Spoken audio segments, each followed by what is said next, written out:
ಡಿಎಂಆರ್ಸಿಎಲ್ ಮತ್ತೆ ಬಿಡಿಎನ ಹೊರತುಪಡಿಸಿ ಕೊಟ್ಟಿದ್ದಾರೆ. ಬೇಕಾದ್ರೆ ರಾಮಚಂದ್ರ ರೆಡ್ಡಿ ಅವರಿಗೆ ತಗೊಳ್ಳಿ ಅಂತ. ಈಗ ಅವ್ರು ತಗೊಳ್ಳೋದು ರೆಡಿ ಇಲ್ಲ. ಅಲ್ಲದೆ ಮುಖ್ಯಮಂತ್ರಿಗಳು ಪ್ರಮಾಣ ವಚನ ತೆಗೆದುಕೊಂಡು 48 ಗಂಟೆಗಳಲ್ಲಿ ಯಾವ ರೀತಿ ರಗಳೆಗಳು ಪ್ರಾರಂಭ ಆಗಿದೆ ತಾವು ನೋಡ್ತಾ ಇದ್ದೀರಿ. ಕಳೆದ 3 ವರ್ಷ ಅಂತೂ ಈ ಕಾಂಗ್ರೆಸ್ ಸರ್ಕಾರದಲ್ಲಿ ಯಾವುದೇ ಒಂದು ಅಭಿವೃದ್ಧಿಯನ್ನು ನೋಡೋದಕ್ಕೆ ಸಾಧ್ಯ ಆಗಿಲ್ಲ. ಭ್ರಷ್ಟಾಚಾರ ಬಿಟ್ಟರೆ ಬೇರೆ ಏನೂ ಕೂಡ ಅವ್ರು ಸಾಧನೆ ಮಾಡಿಲ್ಲ ಸರ್ಕಾರ. ಇನ್ಮೇಲಾದರೂ ಕೂಡ ಇನ್ನು 2 ವರ್ಷಗಳು ಏನು ಉಳಿದಿದ್ದಾವೆ, ಆ 2 ವರ್ಷದ ಅವಧಿಯಲ್ಲಾದರೂ ಕೂಡ ಒಳ್ಳೆ ಕೆಲಸಗಳು ಮಾಡ್ತಾರೆ ಅನ್ನುವ ನಿರೀಕ್ಷೆ ರಾಜ್ಯದ ಜನರಲ್ಲಿದೆ. ಈ ಕಿತ್ತಾಟದಿಂದ ಮತ್ತೊಮ್ಮೆ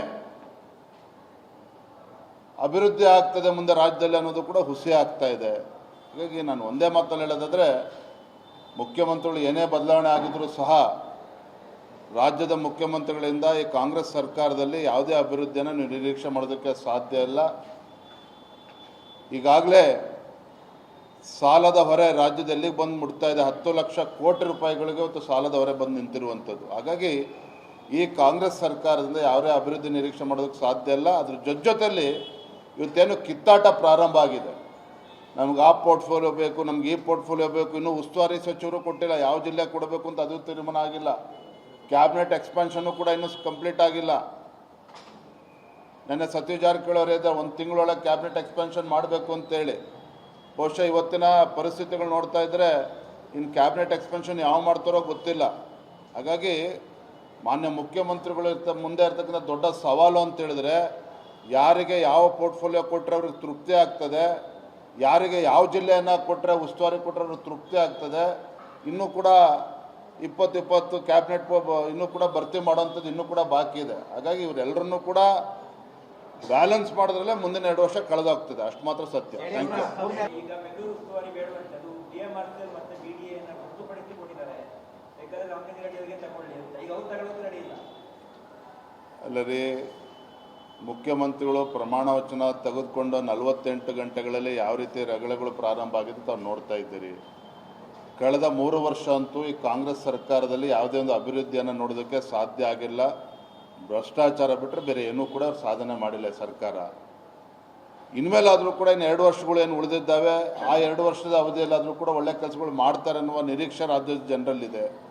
ಈ ಕಿತ್ತಾಟದಿಂದ ಮತ್ತೊಮ್ಮೆ ಅಭಿವೃದ್ಧಿ ಆಗ್ತದೆ ಮುಂದೆ ರಾಜ್ಯದಲ್ಲಿ ಅನ್ನೋದು ಕೂಡ ಹುಸಿ ಆಗ್ತಾ ಇದೆ. ಹೀಗಾಗಿ ನಾನು ಒಂದೇ ಮಾತಲ್ಲಿ ಹೇಳೋದಾದರೆ, ಮುಖ್ಯಮಂತ್ರಿಗಳು ಏನೇ ಬದಲಾವಣೆ ಆಗಿದ್ರೂ ಸಹ ರಾಜ್ಯದ ಮುಖ್ಯಮಂತ್ರಿಗಳಿಂದ ಈ ಕಾಂಗ್ರೆಸ್ ಸರ್ಕಾರದಲ್ಲಿ ಯಾವುದೇ ಅಭಿವೃದ್ಧಿಯನ್ನು ನೀವು ನಿರೀಕ್ಷೆ ಮಾಡೋದಕ್ಕೆ ಸಾಧ್ಯ ಇಲ್ಲ. ಈಗಾಗಲೇ ಸಾಲದ ಹೊರೆ ರಾಜ್ಯದ ಎಲ್ಲಿಗೆ ಬಂದು ಮುಟ್ತಾ ಇದೆ, 10 ಲಕ್ಷ ಕೋಟಿ ರೂಪಾಯಿಗಳಿಗೆ ಇವತ್ತು ಸಾಲದ ಹೊರೆ ಬಂದು ನಿಂತಿರುವಂಥದ್ದು. ಹಾಗಾಗಿ ಈ ಕಾಂಗ್ರೆಸ್ ಸರ್ಕಾರದಿಂದ ಯಾವುದೇ ಅಭಿವೃದ್ಧಿ ನಿರೀಕ್ಷೆ ಮಾಡೋದಕ್ಕೆ ಸಾಧ್ಯ ಇಲ್ಲ. ಅದ್ರ ಜೊತೆಯಲ್ಲಿ ಇವತ್ತೇನು ಕಿತ್ತಾಟ ಪ್ರಾರಂಭ ಆಗಿದೆ, ನಮ್ಗೆ ಆ ಪೋರ್ಟ್ಫೋಲಿಯೋ ಬೇಕು, ನಮ್ಗೆ ಈ ಪೋರ್ಟ್ಫೋಲಿಯೋ ಬೇಕು, ಇನ್ನೂ ಉಸ್ತುವಾರಿ ಸಚಿವರು ಕೊಟ್ಟಿಲ್ಲ, ಯಾವ ಜಿಲ್ಲೆಗೆ ಕೊಡಬೇಕು ಅಂತ ಅದು ತೀರ್ಮಾನ ಆಗಿಲ್ಲ. ಕ್ಯಾಬಿನೆಟ್ ಎಕ್ಸ್ಪಾನ್ಷನ್ನು ಕೂಡ ಇನ್ನೂ ಕಂಪ್ಲೀಟ್ ಆಗಿಲ್ಲ. ನೆನ್ನೆ ಸತೀಶ್ ಜಾರಕಿಹೊಳಿ ಅವರು ಹೇಳಿದ್ರೆ 1 ತಿಂಗಳೊಳಗೆ ಕ್ಯಾಬಿನೆಟ್ ಎಕ್ಸ್ಪಾನ್ಷನ್ ಮಾಡಬೇಕು ಅಂತೇಳಿ.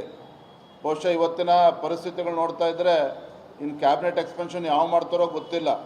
ಹಾಗಾಗಿ ಮಾನ್ಯ ಮುಖ್ಯಮಂತ್ರಿಗಳು ಮುಂದೆ ಇರ್ತಕ್ಕಂಥ ದೊಡ್ಡ ಸವಾಲು ಅಂತ ಹೇಳಿದ್ರೆ, ಯಾರಿಗೆ ಯಾವ ಪೋರ್ಟ್ಫೋಲಿಯೋ ಕೊಟ್ಟರೆ ಅವ್ರಿಗೆ ತೃಪ್ತಿ ಆಗ್ತದೆ, ಯಾರಿಗೆ ಯಾವ ಜಿಲ್ಲೆಯನ್ನು ಕೊಟ್ಟರೆ ಉಸ್ತುವಾರಿ ಕೊಟ್ಟರೆ ಅವ್ರಿಗೆ ತೃಪ್ತಿ ಆಗ್ತದೆ. ಇನ್ನೂ ಕೂಡ 20 ಕ್ಯಾಬಿನೆಟ್ ಇನ್ನೂ ಕೂಡ ಭರ್ತಿ ಮಾಡೋವಂಥದ್ದು ಇನ್ನೂ ಕೂಡ ಬಾಕಿ ಇದೆ. ಹಾಗಾಗಿ ಇವರೆಲ್ಲರನ್ನೂ ಕೂಡ ಬ್ಯಾಲೆನ್ಸ್ ಮಾಡಿದ್ರಲ್ಲೇ ಮುಂದಿನ 2 ವರ್ಷ ಕಳೆದೋಗ್ತದೆ, ಅಷ್ಟು ಮಾತ್ರ ಸತ್ಯ. Thank you.